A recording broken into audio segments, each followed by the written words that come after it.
د مقاومت په نوم د باغیانو ترمنځ ډېر سخت اختلاف راغلی. دغه اختلاف تر دې حده رسېدلی ده چې ان ځینې مشران یې د استعفا او کار پرېښودلو ته مجبوره شوي دي. د بغاوت په دغه ډله کې د شورای نظار پخواني جنګیالي شامل دي.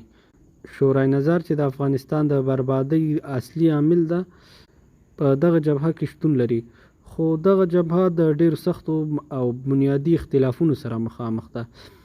که څه هم دوی خپل حکومت د اختلافونو له امله له لاسه ورکړ، خو د دوی اختلافات د حکومت په ختمېدو سره لا هم نه دي حل شوي. دوی لا هم په خپل منځ کې ډېر شدید اختلاف لري. دغه اختلاف د سولې او جنګ تر عنوان لاندې ده. د باغیانو د دغې ډلې یو مشر یونس قانوني له خپل موقف څخه استعفا ورکړې ده. هغه رسنیو ته په یو لیږلي لیک کې ویلي دی د مقاومت د ډلې سره د بنیادي اختلاف له امله چې د مشرانو سره یې درلوده او تر اوسه هم حل نشو، له خپل دغه موقف څخه استعفا ورکوي. د افغانستان حکومت د شهباز شریف هغه څرګندونې رد کړې چې ګواکې افغانستان د ترهګرو په اړه یې اندېښنه ښودلې وه. د پاکستان لومړني وزیر شهباز شریف د ملګرو ملتونو عمومي غونډې ته ویلي چې هیواد یې له نړیوالې ټولنې سره یو ځای د افغانستان څخه د ترهګرو ډلو د ګواښونو په اړه اندېښنه لري. نوموړي چې افغانستان کې اوس له نورو ننګونو سره مخ دی. 30 میلیونه خلک له اقتصادي بحران سره مخامخ دي او بانکي سیستم خراب ده. د شریف په وینا پاکستان یو داسې افغانستان غواړي چې هلته سوله وي او ټولو ته له جنډر، قوم او مذهب پرته حقوق ورکړل شوي وي.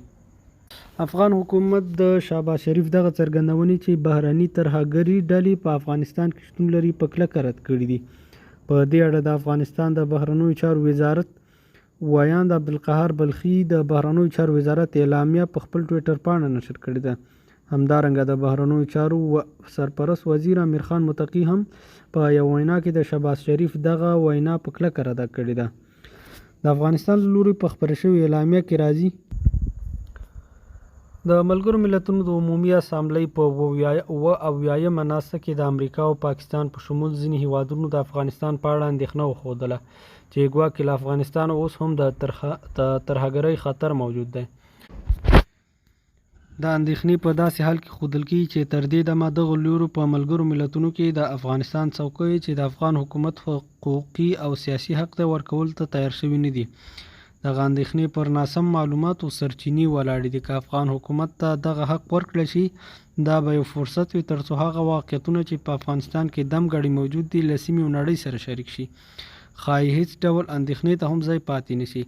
اسلامي امارت یو ځل بیا د اندېښنې ردوي او خپل موقف نړیوالو ته واضح کوي چې د افغانستان خاوره به هیڅکله د هیچا پر ضد هم ونه کارېږي او نه فعلا دلته کوم وسلوال ګروپ شتون لري. نړیوال د بې ځایه اندېښنو تورون پر ځای له اسلامي امارت سره مثبت تعامل ته مخته تګ وکړي او د رسنیو اعلامیو پر ځای د خپل نظریات او اندېښنې مخامخ شریکې کړي. همدارنګه د بهرنیو چارو سرپرست وزیر ښاغلی امیر خان متقي هم په یو وینا کې دغه خبرې رد کړې. نوموړي وویل کال اعلانې پوره سوی او 20 کاله په غرونو رغونو دربدریو کې جنګېدلي مجاهدین دي په منظم اردو بدل سي، په منظم پولیسو دي بدل سي، په منظم استخباراتي ځواک دي بدل سي. نن د موږ امنیت تر هغې کچې پورې پیاوړی ده چې دښمن هم یوازې د سړک په سر یا په مسجد کې حمله کولی سي. په یوه پوسته، په یوه دولتي تعمیر، په یوه ودانۍ باندې جرأت نسي کولی، نو امکانات لري.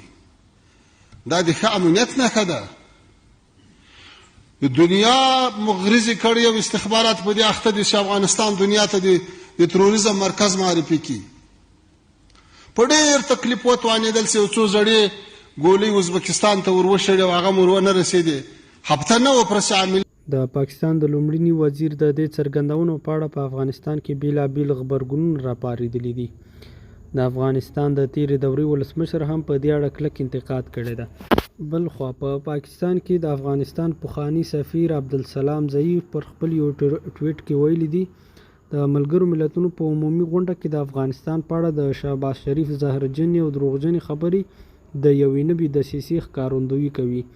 دوی غواړي چې خپل ناولې لوغړن او خیرن لاسونه د افغانانو په لمنه پاک کړي او هغه څه چې دوی د ابزارو په توګه استفاده کول په یو بله طریقه استفاده کړي. ښاغلی عبدالسلام ضعیف په همدارنګه ویلي دي پکار ده چې د یوه ستراتیژۍ په توګه د دغې دسیسې مطالعه وسي او بیا یې مخه ونیول سي.